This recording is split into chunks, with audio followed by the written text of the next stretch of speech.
ஒரே ஒரு 5 லிட்டர் இதய மந்த்ரா கடல் எண்ணெய் பேக் ஒரு மாசம் முழுசுக்கும் அத்தனை சமையல முடிச்சு விடலாம். இதய மந்த்ரா.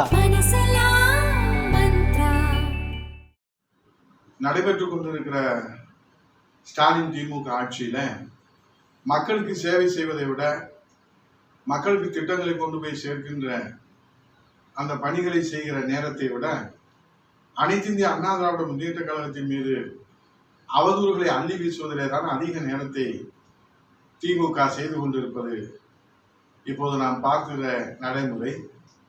என்ன காரணம்?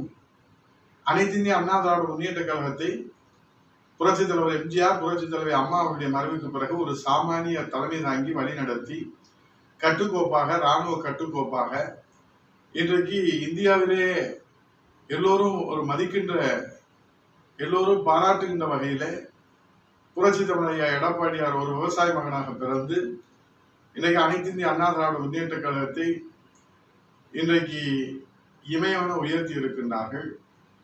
ஒவ்வொரு நாளும் செல்வாக்கை வளர்த்து கொண்டே இருக்கின்றார்கள்.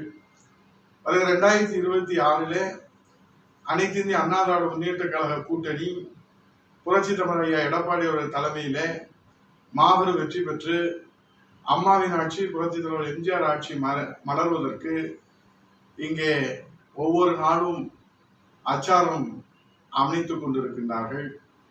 மக்கள் அந்த நாளை எதிர்பார்த்து கொண்டிருக்கிறார்கள்.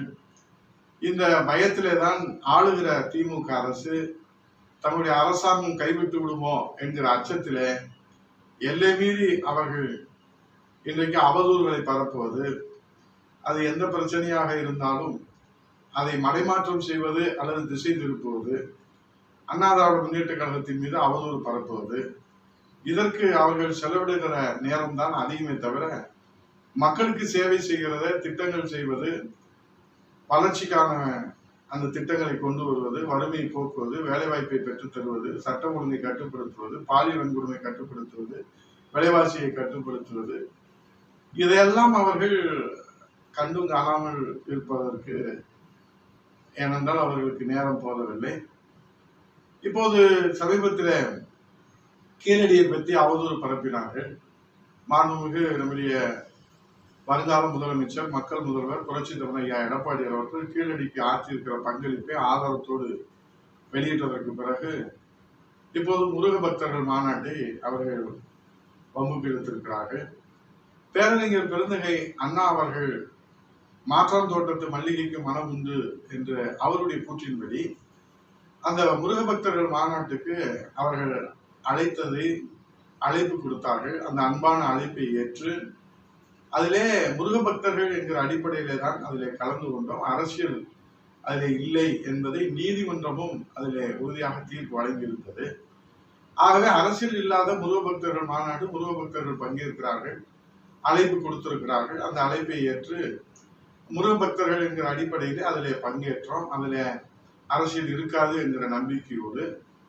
ஆனால் அதிலே ஒளிபரப்பப்பட்ட அந்த ஏவியை பொறுத்தளவில் அந்த வீடியோ ஒளிபரப்பிலே பேரறிஞர் அண்ணா, தந்தை பெரியார் குறித்து அவதூறுகள் பரப்பப்பட்டுள்ளதாக இப்போது பரபரப்பாக செய்திகள் வெளியாகி விவாதம் பண்ணி அண்ணா திராவிட முன்னேற்ற கழகத்திலே அவதூறுகளை அள்ளி தெளிக்கிறார்கள். அதில் தெளிவாக நாங்கள் சொல்லியிருக்கிறோம். அனைத்து இந்திய அண்ணா திராவிட முன்னேற்ற கழகம் ஒரு நாளும் கொள்கையை, லட்சியங்களை, கோட்பாடுகளை விட்டுக் கொடுக்காது. இது தமிழ்நாட்டு மக்களுக்கு நன்றாக தெரியும்.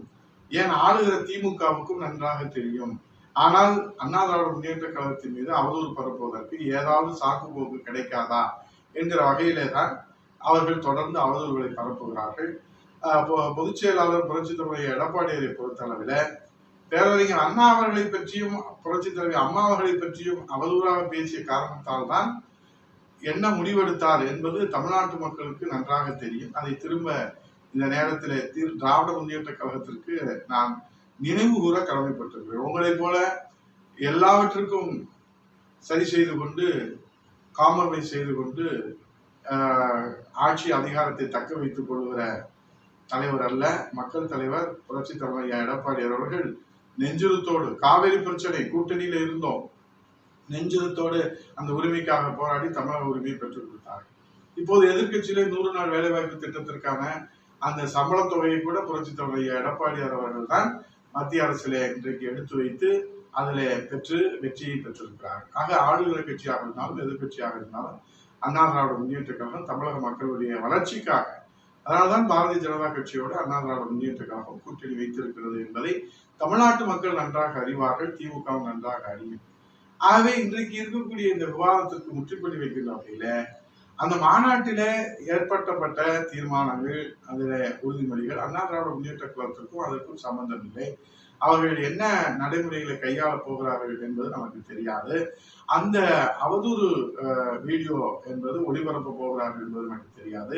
நீங்கள் முழு வீடியோவை பார்த்தீர்கள் என்று சொன்னால் நாங்கள் அந்த வீடியோ ஒளிபரப்பை பார்ப்பதற்கு வாய்ப்பே இல்லை. ஏன்னா நாங்கள் மேடை அந்த ஒளிபரப்புக்கு பின்புறத்தில் அமர்ந்திருந்த காரணத்தினாலே அது பார்ப்பதற்கு வாய்ப்பில்லை. இருந்த போதிலும் எங்கே எந்த இடத்துல தந்தை பெரியார் பேரறிஞர் அண்ணா அவர்களுக்கு அவதூறு இருந்தாலும் அதை தட்டி கேட்கிற வகையிலும் அதில் எந்த வகையிலும் எதிர்த்து நிற்கிற, நெஞ்சுரத்தோடு எதிர்த்து நிற்கிற இயக்கம் தான் அனைத்து இந்திய அண்ணா திராவிட முன்னேற்ற கழகம். ஆகவே அந்த வீடியோ ஒளிபரப்புக்கு கடுமையான கண்டனத்தை தெரிவித்துக் கொள்கிறோம். அது அழைப்பின் அடிப்படையிலே சென்றது, முருக பக்தர்கள் என்கிற அடிப்படையிலே மேடை நாகரிகம் கருதி அந்த இடத்துல அந்த பழக்கம் எப்படி மேடையிலே நடந்து கொள்ள வேண்டும் என்று தந்தை பெரியாரும் பேரறிஞர் அண்ணாவும் புரட்சி தலைவர் எம்ஜிஆரும் புரட்சி தலைவர் அம்மா அவர்களும் புரட்சி தலைவர் ஐயா எடப்பாடி அவர்களும் கற்றுத் தந்திருக்கின்றார்கள். ஆகவே அழைப்பின் பேரில சென்றது. மாற்றாந்தோட்டத்து மல்லிகைக்கு மனமுண்டு என்று பேரறிஞர் பெருந்தகை அண்ணா அவர்களுடைய அந்த கூற்றின்படிதான் அந்த மாநாட்டில நாங்கள் பங்கேற்றோம். பேரறிஞர் அண்ணா அவர்களுக்கு ஒரு இழுக்கு என்று சொன்னால் அதை முதலாக எதிர்த்து குரல் கொடுக்கிற இயக்கம் அனைத்து இந்திய அண்ணா திராவிட முன்னேற்ற கழகம். உங்களை போன்று அண்ணாவால் கொட்டுகிற மலையிலே ராபின்சன் பூங்காவிலே தொடங்கப்பட்ட திராவிட முன்னேற்ற கழகத்தை ஒரு குடும்ப சொத்தாக்கி நிறுவன தலைவர் அண்ணா அவர்கள் தன் குடும்ப உறுப்பினர்களை யாருமே அதிலே ஈடுபடுத்தியது இல்லை. தன் வளர்ப்பு மகன் கூட அவர் அதிலே பங்கேற்க செய்வது இல்லை என்ற உறுதியோடு இருந்தார். ஆனால் அவர் உருவாக்கிய அந்த இயக்கத்தை நீங்கள் குடும்ப சொத்தாக்கி அதன் மூலமாக தமிழ்நாட்டில் நீங்கள் குடும்ப சொத்தாக்குவதற்கு அண்ணா திராவிட முன்னேற்ற கழகம் தடையாக இருக்கிறதே என்கிற அந்த உச்சபட்ச கோபத்திலே தான் அண்ணா திராவிட முன்னேற்ற கழகத்தின் மீது அவதூறுகளை அள்ளி தெளிக்கிறீர்கள். மாண்பு முதலமைச்சர் அவர்கள் கூட காட்சி பொருளாக மேடையில் அமர்ந்திருந்த அண்ணா திராவிட முன்னேற்ற கழகத்தினருக்கு நீட் தேர்வை பற்றி கேட்பதற்கு நேரம் இல்லையா என்று கேட்டிருக்கிறார். நீட் தேர்வை பற்றி நீங்கள் பேசலாமா மாண்புமிகு அப்பா ஸ்டாலின் அவர்களே? நீட் தேர்வை கொண்டு வந்தது நீங்கள் என்று மாண்புமிகு எதிர்கட்சி தலைவர் வருங்கால முதலமைச்சர் புரட்சி தமிழர் ஐயா எடப்பாடி அவர்கள் திரும்ப சொல்லியிருக்கிறார்கள். நீட் தேர்வு ரகசியம் எங்களுக்கு தெரியும், முதல் கையெழுத்து போடுவோம் என்று பச்சை போய் பேசிய நீங்கள் இன்றைக்கு நீட் தேர்வை பற்றி பேசுவதற்கு என்ன விதமான உங்கள் தகுதி இருக்கிறது என்பதை உங்கள் மனசாட்சிக்கே நாங்கள் விட்டு விடுகின்றோம். ஆகவே மக்கள் மறதியை நீங்கள் பயன்படுத்தி கொண்டு மக்கள் மறந்து விடுவார்கள் என்கிற அடிப்படையிலே நீங்கள் எப்படி வேண்டுமானாலும் அறிக்கை வெளியிடலாம் என்பதை இந்த தமிழ்நாட்டு மக்கள் ஒரு நாளும் ஏற்றுக்கொள்ள மாட்டார்கள். ஆகவே அண்ணா திராவிட முன்னேற்ற கழகத்தின் செல்வாக்கை கண்டு அஞ்சி நடுங்கி போயிருக்கிற முதலமைச்சர் 1-to-1 என்று திமுக நிர்வாகிகளை சந்திக்கிறார். இன்றைக்கு கூட தென் மாவட்டத்திலிருந்து ஆண்டிப்பட்டி, தேனியிலிருந்து ஆண்டிப்பட்டி, மதுரையிலிருந்து சோழவந்தான், விருதுநகரிலிருந்து சிறுவிழுத்தூர் என்று 1-to-1 நிர்வாகிகளை சந்திக்கக்கூடிய அச்சம் ஏன் ஏற்பட்டிருக்கிறது என்பதுதான் இப்போது தமிழ்நாட்டு மக்களுடைய கேள்வியாக இருக்கிறது. ஆகவே மாண்புமிகு முதலமைச்சர் அவர்களை நீட் தேர்வு என்பது நீங்கள் கொண்டு வந்தது, நீங்கள் தான் அதை அறிமுகப்படுத்தினீர்கள். நீங்கள் கூட்டணி ஆட்சியில் இருக்கிற போதுதான் காங்கிரஸ் அதை கொண்டு வந்தது என்பதை நீங்கள் மறந்து விட்டு பேசக்கூடாது அல்லது மறைத்து விட்டு பேசக்கூடாது. நாங்கள் ஆட்சிக்கு வந்தால் நீட் தேர்வை ரத்து செய்வோம் என்று வாக்குறுதி கொடுத்தது நீங்கள். அந்த தேர்தல் வாக்குறுதியை காற்றிலே பறக்க விட்டுவிட்டு உங்கள் தவப்புதல்வர் உதயநிதி ஸ்டாலின் அவர்கள் மேடைக்கு மேலே வாக்குறுதி கொடுத்தார்கள். ஆனால் இன்றைக்கு அதையெல்லாம் மூடி மறைத்து விட்டு 5 லட்சத்திற்கு மேலே கையெழுத்து வாங்கி குப்பைக்குழியிலே போட்டுவிட்டு சட்டசபையில மாண்புமிகு எதிர்கட்சி தலைவர் வருங்கால முதலமைச்சர் புரட்சி தமிழர் ஐயா எடப்பாடியார் கேள்வி கேட்ட போது நீங்கள் என்ன சொன்னீர்கள்? எங்கள் கையில என்ன இருக்கிறது, அது மத்திய அரசினுடைய கையிலே தான் இருக்கிறது என்று நீங்கள் சொல்லுகிறீர்களே. அப்படியானால் நீங்கள் தேர்தல் வாக்குறுதி எப்போது கொடுத்தீர்கள்? இதையெல்லாம் நீங்கள் சிந்தித்து பார்க்க வேண்டும். ஆகவே நீங்கள் சட்டமன்ற தேர்தலுக்கு கொடுத்த தேர்தல் வாக்குறுதி தான் இது, நீங்க நாடாளுமன்ற தேர்தலுக்கு கொடுத்த வாக்குறுதிகள் அல்ல. ஆகவே சட்டமன்ற தேர்தலில் ஆட்சி அதிகாரத்துக்கு வந்தால் முதல் கையெழுத்து என்று போடுவோம் என்று சொன்னது அப்பா ஸ்டாலின் தான். அந்த அப்பா ஸ்டாலின் தான் இப்போது மாற்றி பேசுகிறாரு. அப்பா ஸ்டாலினுக்கு என்ன ஆச்சு என்று தமிழ்நாட்டு மக்கள் கேட்கிற கேள்விதான் உங்கள் அறிக்கையின் மூலமாக இந்த மக்களுக்கு இருக்கிற செய்தி என்பதை சொல்லி, ஆகவே மாற்றாந்தோட்டத்து மல்லிகைக்கு மனமுண்டு என்கிற அந்த அடிப்படையிலும் மேலை நாகரிகத்தின் அடிப்படையிலுமே தான் அங்கே பேரறிஞர் பெருந்தகை அண்ணா அவர்களுக்கு ஒரு இழுப்பு என்று சொன்னால், தந்தை பெரியார் திராவிட இயக்கத்தினுடைய பிதாமகனுக்கு ஒரு இழுப்பு என்று சொன்னால், அதில் முதலிலே எதிர்ப்பு குரலும் கண்டன குரல் எழுப்புகிற இயக்கம் அனைத்து இந்திய அண்ணா திராவிட முன்னேற்ற கழகம், புரட்சி தமிழர் ஐயா எடப்பாடியார் என்பதை மீண்டும் ஒரு முறை ஒரு தொண்டனாக வலியுறுத்தி அழுத்தம் திருத்தமாக சொல்லி அந்த மாநாட்டிலே ஏற்படுத்தப்பட்ட தீர்மானங்களிலும் உறுதிமொழியிலும் அண்ணா திராவிட முன்னேற்ற கழகம் ஒரு நாளும் அதிலே ஏற்றுக்கொள்ளவில்லை. அதற்கு நாங்கள் கண்டனத்தை தெரிவிக்கிறோம் என்று சொல்லி நன்றி கூறி விடைபெறுகிறேன். நன்றி, வணக்கம்.